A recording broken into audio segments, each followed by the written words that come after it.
Welcome to Evolving Humans. I'm your host, Julia Marie, and this podcast is for visionary people who are exploring the true nature of reality and want to contribute to the global awakening. You seek to deepen the connection to your multidimensional self so that you can live a more conscious life. I'm delighted to welcome esteemed author and consciousness researcher Betty J. Kovacs, PhD, back to Evolving Humans. If you're wondering how we are collectively going to be able to successfully navigate the troubling times we find ourselves in, you'll want to download this episode so you can listen to it again. You can make a difference. And on today's show, you'll learn how. Betty Kovacs taught literature, writing, and symbolic mythic language for 25 years. After her retirement from teaching, she began an intense period of research into our ancient ancestors' direct experience of a cosmic or Christ consciousness. The results of her endeavors are beautifully presented in her latest award-winning book, Merchants of Light. Thank you, Betty, for this incredible book, and welcome back to Evolving Humans. Thank you, Julie. I'm very happy to be back. To provide a little context for where we're going to go today, I'd like to start by asking you what the primary thesis or message is of this book, Merchants of Light. Yes, that's a great question. The book itself, it was amazing to me, too, as I did the research. I mean, I had taught mythic language and symbolic language and our mythic history, but I hadn't done the research in the depth that I did it over 16 years after I retired. And so what I was amazed to discover is that the West has its own very profound and deep spiritual tradition. You know, for years we didn't know we had that. We looked to the East and we knew they had a spiritual tradition, but we didn't really know that we had a very long and profound spiritual history. And so what I wanted people to realize is that this is our nature, this activating the heart consciousness, which opens us. It's a portal to spirit, that this is who we are, and this is what we were, even in the West, until it was destroyed and suppressed by those who wanted power over us, who didn't really understand the spiritual tradition, didn't even know it existed. And when we don't know that we are spirit, and we don't have that power within, then the pathology is to try to have power over. And it was those people who destroyed it, suppressed it, and yet it went underground and has continued to nurture us. And that's the other part of the book that I very much appreciated, was the time you spent looking at how it has gone underground and the thread has remained there. So no matter how much effort has been put into eradicating it, as you said, it simply went underground. It did. And after 700 years of suppression by the Roman Church, but it blossomed in the High Middle Ages, and then again in the Italian, and then again in the Rosicrucian, and then later in the German, and now today. So it has come back today full force. And I think that we're at a real crossroads. If we cannot allow this to develop this time, I think we're going to be in severe difficulty. But more people know about it than have ever known about it worldwide. And the thing that encourages me anyway is there are more people striving in many different ways to bring that same message to the collective in order to seed the consciousness. Yes, and I think another thing has happened this time. In the 20th century, quantum physics emerged, and these physicists began to realize that they are going to have something other than what they had as scientists of a material world. And they went back to these ancient texts and tried to figure it out. And they couldn't. But over a period of years, these scientists have really begun to see that we are powerful beings, and there are multi-dimensions in our universe, and we have access to those dimensions. That helps us tremendously because we were beaten down by a material science, which also was a result of suppression by the Roman Church. They wouldn't let them study anything but matter, which is kind of funny, but they were absolutely horrified with mystics because they felt that the mystics wouldn't lead the church. And who were they anyway? They had to be nuts, crazy a bit. They didn't understand. And so they were the heretics of the church. So the church wanted none of that. So they would not let scientists study anything but matter. And we've lived with that horrible worldview that there's nothing but matter. We're a fluke of nature. There's no meaning, no purpose. And no wonder we see so much mental illness and killing and horror because we can't live like that. And I think the thing that will help this particular renaissance is that science itself has now gone full circle, come back to the inner world, and knows that we are individuals who have access to other dimensions. We have that access. As a matter of fact, and I'll just take a little bit more time with that, it's absolutely fantastic and a beautiful mystery of the heart that we now know that our heart is connected to the heart of the universe. And every single individual is the center of the universe.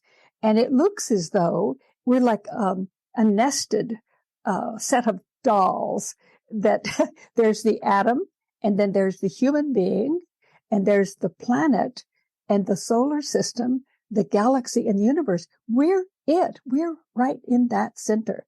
So we really have access to the heart, to the whole universe.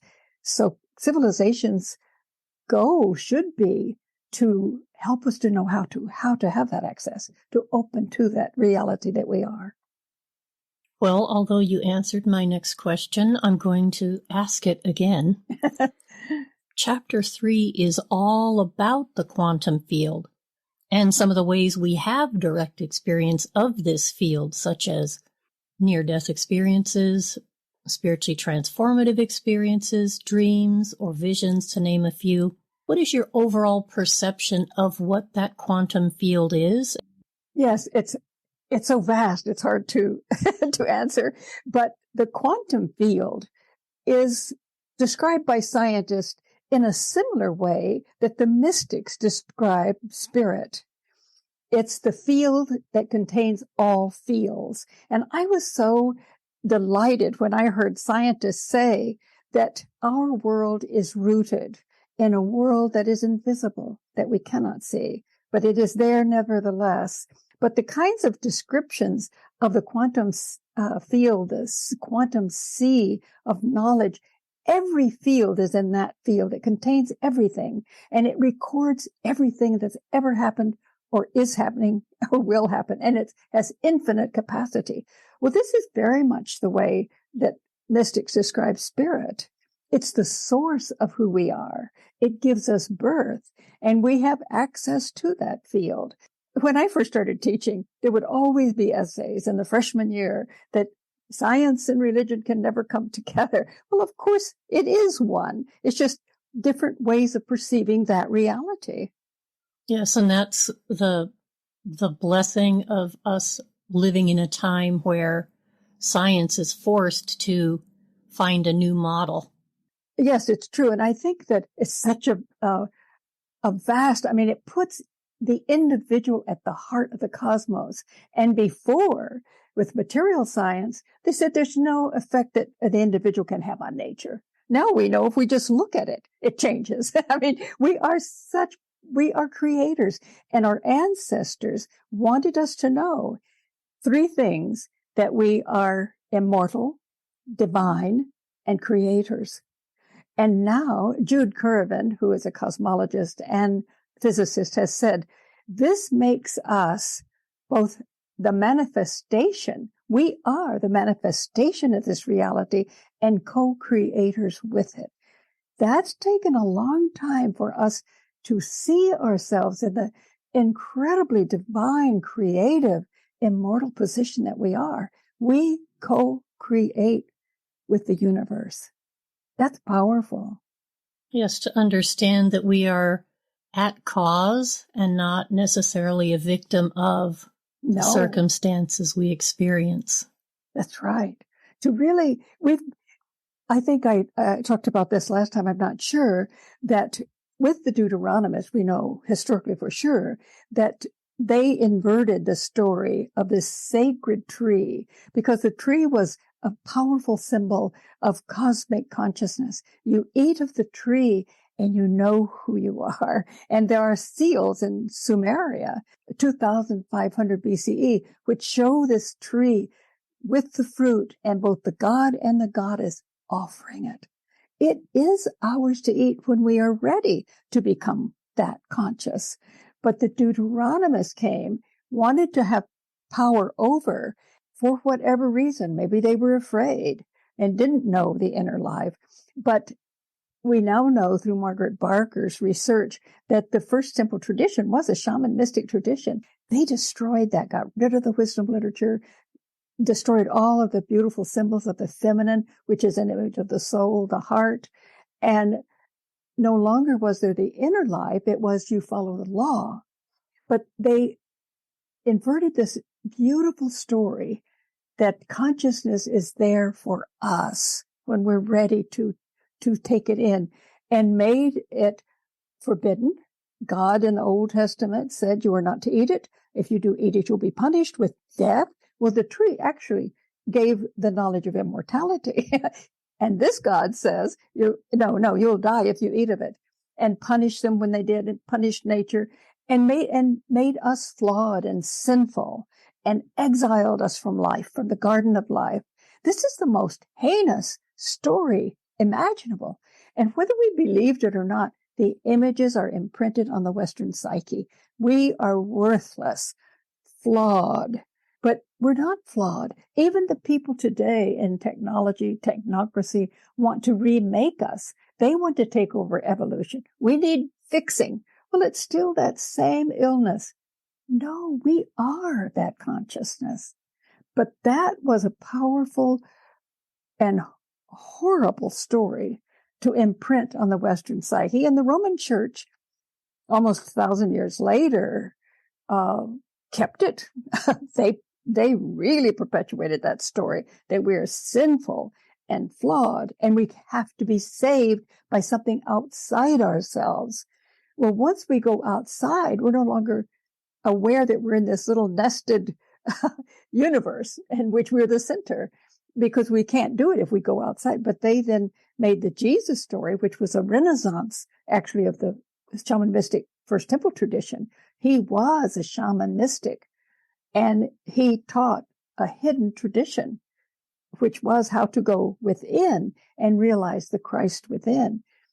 Don't follow the Christ, just become the Christ. But the church made him a savior. He's a God, and we have to worship him outside ourselves. And that was a killer, because once we try to look outside, then we've set ourselves up for tyrants and obedience and following someone else, and we can't find our own truth.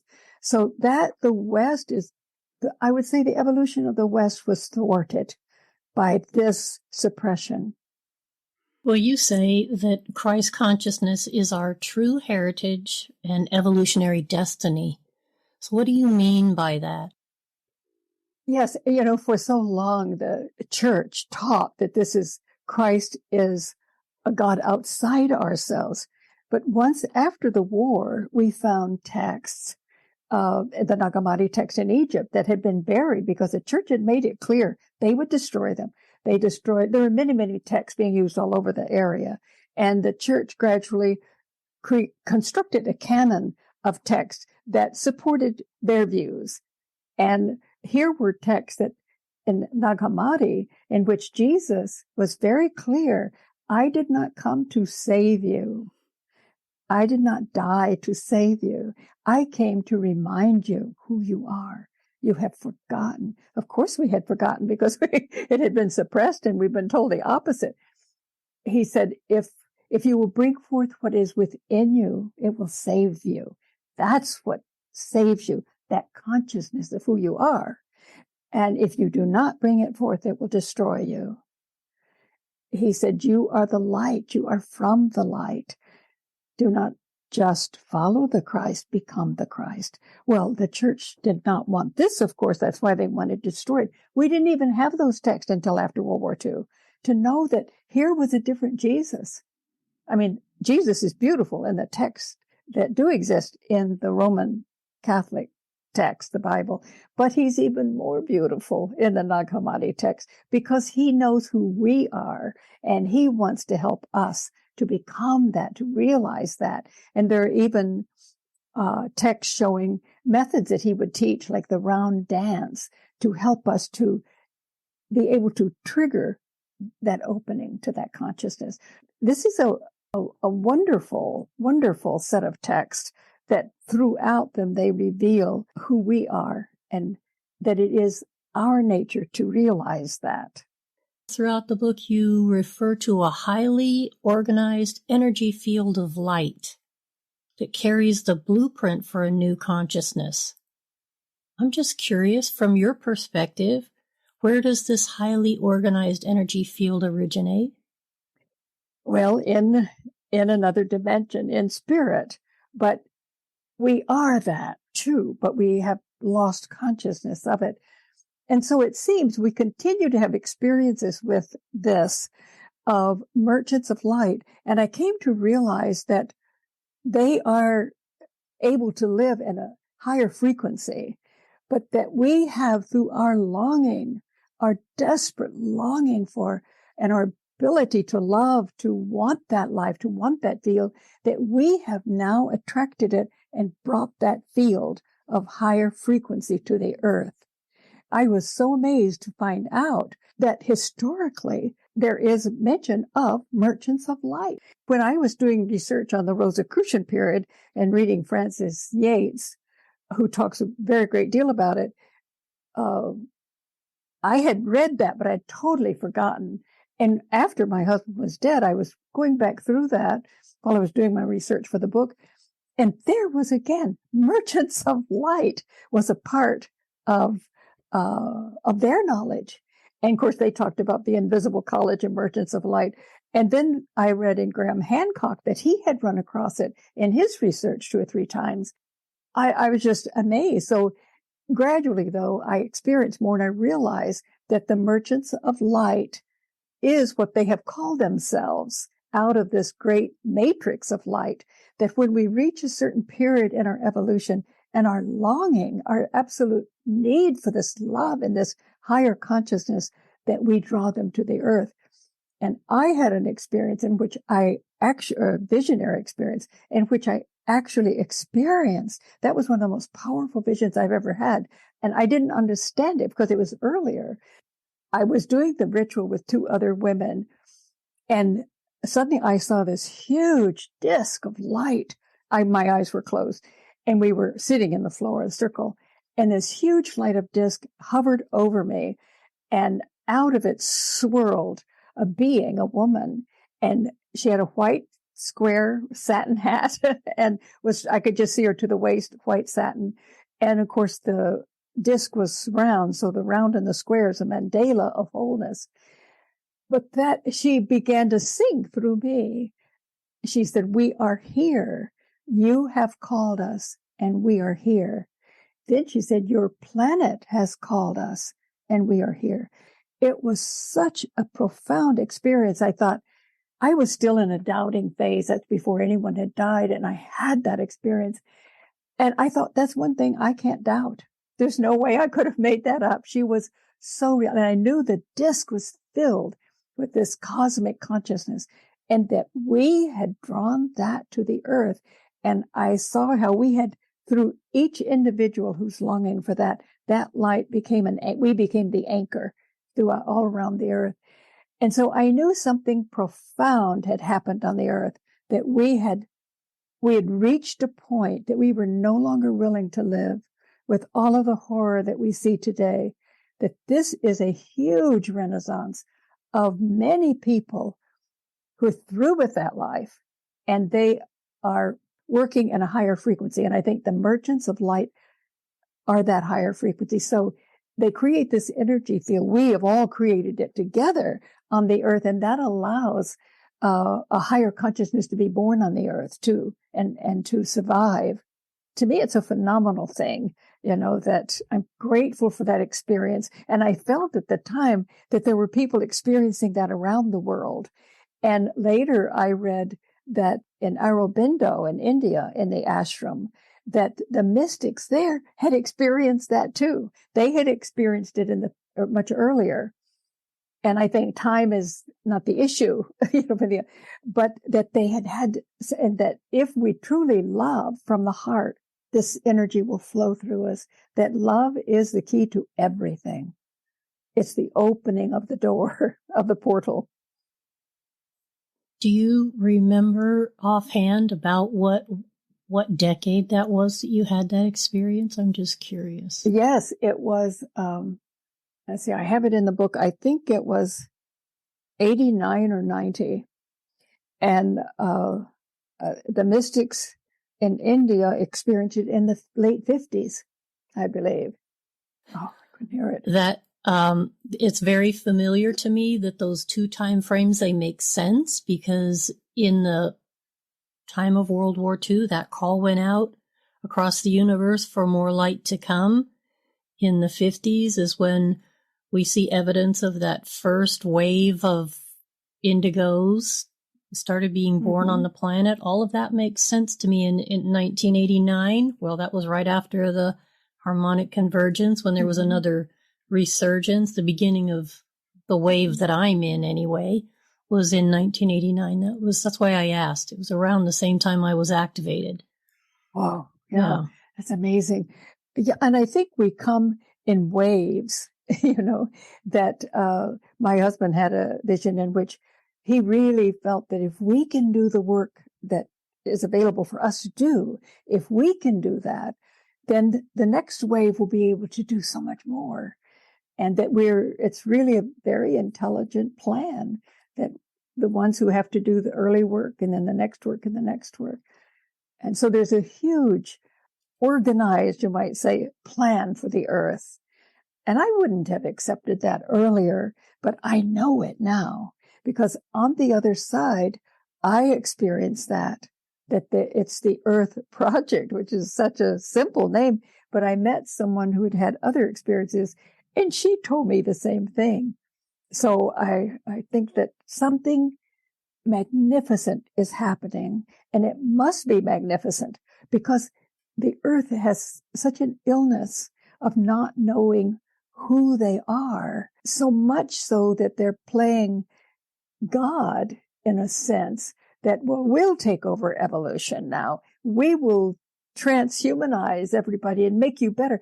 I'm okay with having things that help us, but not to take away that human spirit that we are, which they don't understand.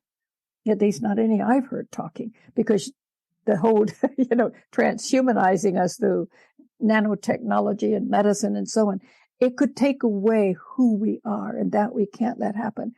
But I think that they are the children of the dark myth, that there's nothing but matter. It's hard for us to realize, but we need to realize what a damaging, horrible story that was of nothing but matter, because they were not allowed to study anything but matter. And then later scientists forgot. Well, if they didn't even have the tools to study anything beyond matter. But certainly when I was teaching in college, if you even acted like you might not accept that totally, you were considered a total idiot. You were totally just dismissed, because that was it's almost like science was our religion, that you had to believe it, whether there's. And so anyone who had evidence of anything else just kept quiet. I had so many students who would come to my office and say, I want to tell you something that I'd never told anyone in my life. Of course they hadn't, because they were afraid of ridicule. But we are changing, and we have help throughout the universe, from the universe. We're not doing it alone. And I had always felt like we were alone, until I had these experiences. The consciousness is in everything, in every planet, in every atom. There's a degree of consciousness and spirit. And I think the earth is a big project. It's hard for us to realize how really unwell we are to send our children into war to be killed when they don't even try to negotiate first. I mean, we just can't continue to do that. And to have people starving when we do have the means. It's a huge project, but I think we're right in the middle of it. And I totally agree. And one of the first messages I was given in one of my first visions was, this grand experiment must not fail. Oh. So I totally agree. From my perspective, it was presented as, this is from the level of the creation itself, Earth is a grand experiment. What that exactly means, I can't tell you, but I can feel the truth of that. There's something, as you said, very special happening here. Mm-hmm. That's very moving, Julia, because that's very moving. If we really understand the vastness of what we're involved in, it's mind-blowing almost. Well, it's what has propelled me down the path I've been on for 30 plus years, is that mantra in my mind. I must do my part, whatever that is. I feel that too, so much. And sometimes I fall into thinking, I wish I could do more. And then I think, wait a minute. It's important that we do what we can do. Each of us has a gift to give. And we have to think of that gift as like a pebble going deep in and making ripples, and not to think of more, but just do what is here for you to do. And that is vast and valuable. But our Western culture is always big and more. No, it's the depth that we go. And each of us is bringing a particular thing. The other is equally needed. We are all needed. I love how the Native Americans used to say that we come here to create a medicine, and we give that medicine to the earth, and somebody else gives his or her medicine. And we know we're all working together, and each is needed. Each one of us is needed. And so it's so important to awaken to that. Well, and there's no single one of us that can, as you say, do it all. No. They also told me that my little mind cannot comprehend the workings of the universe. So I shouldn't even try. I just need to focus on what's my job, what's my part. I think that's exactly right. And that's a jewel in and of itself. The smallest thing carries the information of the whole. It's the quantum field. We're all a part of that quantum holographic field, that the knowledge of the whole is in every single part. But I think we can't always realize it. But there are ways to realize it under certain conditions, But basically, it has to be a cosmic conscious moment in order to have a glimpse of it. Richard Maurice Buck, who was Walt Whitman's doctor, but he was a Canadian doctor. He had an experience of cosmic consciousness. And he'd been with people one evening, and they were talking about poetry and discussing it. And he got in the carriage to go home, and he looked ahead. He saw what he thought was a fire. And then suddenly he realized, no, that light was coming from within him. And he said, in those few moments, he said, I don't know, it could have been seconds or minutes. He said, I did understand it. But he said, I knew that we are all immortal, and that one day we will all be able to live in cosmic consciousness, just as we've achieved evolution in an evolutionary way. We've achieved self-consciousness. We're going to all achieve cosmic consciousness. But in the meantime, each of us has to do that particular work that we were born to do. And just know that whatever that part is, it's going to fit beautifully into the entire plan. Yes, yes. Yeah. That's true, yes. So I do my best to just do my part and keep asking very clearly, what do I need to do next so that I can do it? We have this experience. Many, many people are having profound experiences. I think that, as they say in one metaphor, the veil is thinning, you know. I believe that in some places the veil has actually been torn, and that there is universal consciousness. And we need to find our ways of experiencing that so that we can be the creators we're born to be. Well, I'm glad I got you to make that promise so I can hold you to it, because there was so much in the book. One show couldn't do it justice, just in my opinion. So it took many years of research. It's a scholarly work. Yes, it is, but it's loaded with truth that's backed by meticulous research. And we barely scratched the surface of the overall theme of the book today. So I just want to say that anybody who wants to know more about what really is happening on this planet right now needs to get their hands on a copy of this book. For more information and to connect with Betty Kovacs, please go to her website, www.kamlak.com. Both of her books are available there, as well as through major booksellers. And if you sign up for her newsletter, you'll receive as a gift a download of a chapter from Merchants of Light. So Betty, once again, I'm deeply grateful to you for your wisdom and the time that you gave this audience, and I look forward to our next conversation. I do too, very much so. Thank you. Well, that's our time for today. Thank you for your continued support of Evolving Humans.